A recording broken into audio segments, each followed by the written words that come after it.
Hi everybody, Jim Nixon, ASB professional. Welcome to tip 5, day 5. So this is going to be my last one for a while until I can think of any more tips, and I'll come back. Probably won't be doing them on a daily basis.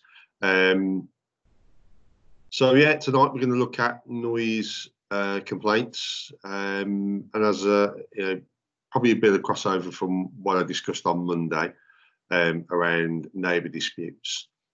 Just to give you a little bit of background, if you've not already seen the other 4 videos I've done, I've been involved in social behaviour, community safety for about 25 years.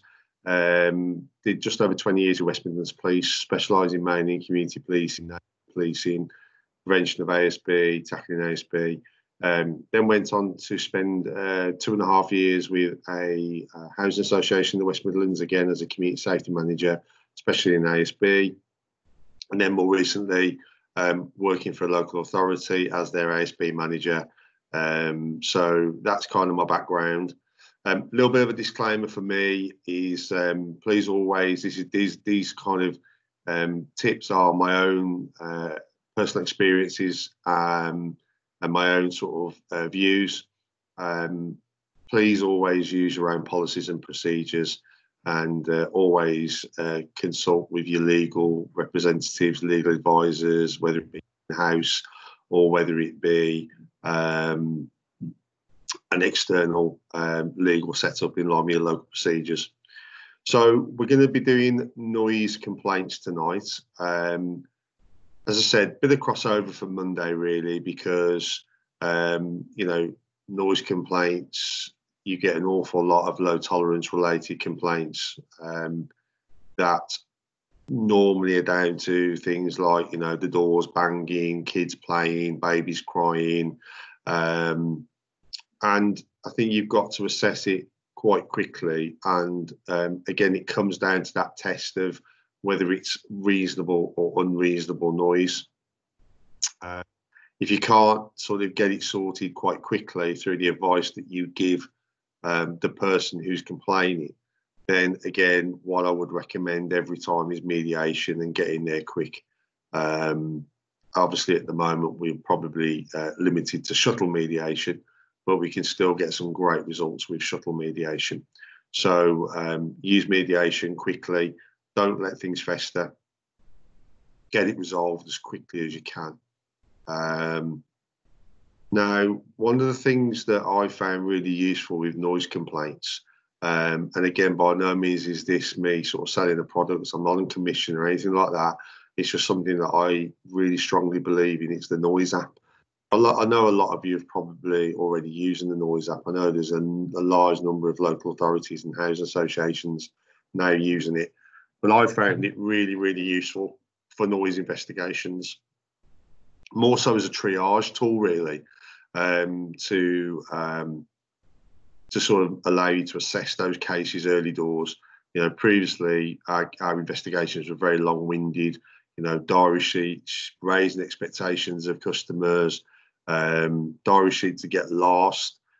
Customers would send you recordings or try to show you a recording on their phone that went on forever and ever.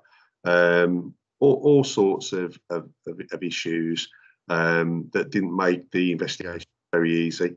So this is a really simple app that can be downloaded onto the customer's phone or tablet, and as long as they've got an internet connection, they can obviously do 30-second bursts recordings, send it to you at your team via an email link, and you can assess the noise. And the good thing is, as well, is as soon as they've sent it, creates an online diary for them and all the information that they require, but the recording leaves their phone, so there's no kind of way that can be doctored or anything like that. So which is fantastic. And then we're able to assess it and take the appropriate action if need be.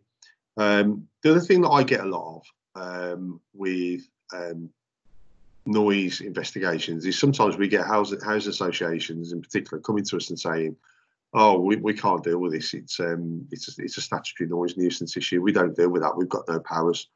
And I'm sort of like, okay, Well, I've worked for a housing association in the past, and I've used nuisance and annoyance under the 2014 Act. So doesn't that apply to you? And it does. Clearly, it does. And we all know that to prove a statutory noise nuisance is quite a high threshold. So, again, these are sort of things that you could, tools and powers that you can use to tackle, the really worst kind of noise. And of course, it's a much lower threshold to get to prove nuisance and annoyance in a housing-related setting. So it's something that you should really, really consider. And I've got many a junction on noise nuisance. I mean, particularly using the noise app and getting the evidence from the noise app as a third-party kind of bit of evidence. You play that in open court. Believe you me, it has impact. So think about that. And particularly if you're a local authority and you get sometimes housing associations. I'm not having a pop at housing association because I know not everybody's like this, but I'm just giving you again a flavour of my own experiences. You've got that to sort of to say, well, have you considered nuisance and annoyance? So that's something seriously to consider. But I know there are lots of different noise apps around, noise type of apps. But I've got to say, a large majority of the industry do use the noise app.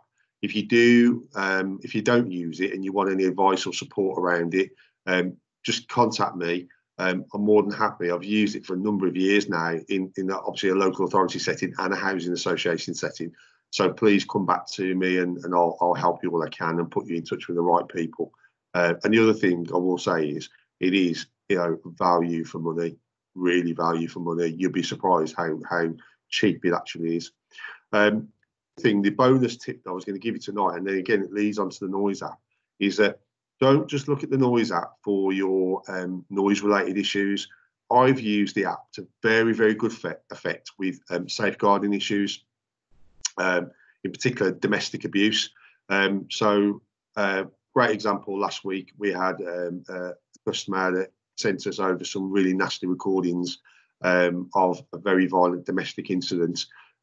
We were able to liaise with the police quite swiftly, download the evidence really quickly, get that over to the police via the statements of evidence. The guy's been locked up, he's been charged with a very serious assault.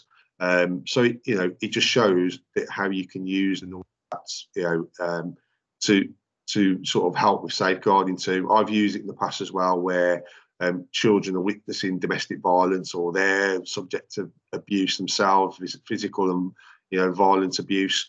So again, it's brilliant. And when you play that in either open court or you play it to a social worker who might not be 100% certain what's going on, believe you me, that is impactful and they take action. And it's happened to me several times. So that's the real sort of tip tonight. The first tip is really nip it in the bud if you can straight away, use mediation, and obviously look at injunctions if it's housing related, which obviously it will be. Nuisance annoyance, it doesn't always have to be, if you're a local authority, statutory noise nuisance, which as I said is a much higher threshold. Consider the noise app. And again, I just want to reiterate, it's not me selling a product, it's me really just believing in something and also believing in the people that support us with that. And then the golden one, really, a real good one for me, is if you do use the noise app, just think about it for safeguarding. It is invaluable and it will really help you, with your safeguarding kind of issues, domestic abuse and other, safeguarding issues that might go on from time to time. So that's it from me. I hope you've liked the series. I hope you've liked this tonight. If you do, like my LinkedIn page, share the video, comment, share best practice. When I can think of some more tips, I'll probably post from time to time. But that's me done, really. Have a great weekend. You all do a fantastic job. Keep safe and keep in touch on LinkedIn. Thanks, guys. Have a good evening.